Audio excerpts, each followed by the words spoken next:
enfants. Hier, 2 incendies ont ravagé le camp de Moria sur l'île de Lesbos. Il est le plus grand camp de réfugiés de Grèce. Des milliers de demandeurs d'asile se retrouvent sans abri. Écoutez, Alexia Kefalas, elle est notre envoyée spéciale sur place.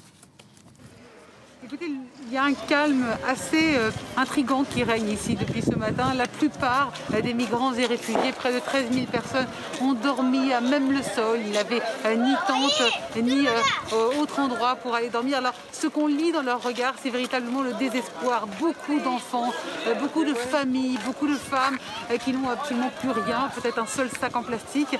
Alors, effectivement, dès qu'ils voient des journalistes étrangers, eh bien, ils demandent de l'aide, ils disent qu'ils ont faim, tout simplement, sachant que toute l'île a été placée en état d'urgence sanitaire parce que 35 de ces résidents du fameux camp de Moria, le camp de la honte, ont été testés positifs à la Covid-19. 8 seulement ont été interceptés et c'est la raison pour laquelle nous portons ce masque et c'est la raison pour laquelle aussi les policiers ont complètement encerclé toute la région de Moria. Ils font des détours pour y arriver parce qu'ils ne veulent pas que tous ces migrants et réfugiés puissent accéder au port et donc au reste de l'île.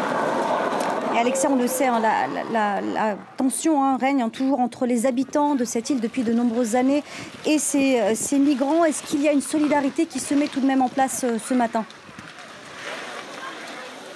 Oui, ça on peut dire qu'il y a une véritable solidarité qui se met en place. Déjà, le gouvernement va dépêcher 2 navires de guerre pour venir en renfort, apporter des tentes à toutes ces familles, tous ces migrants et réfugiés qui sont à la rue maintenant. Déjà hier, sur les 3500 demandeurs d'asile, 1000 ont pu dormir sur un navire et les autres ont été placés dans différentes structures.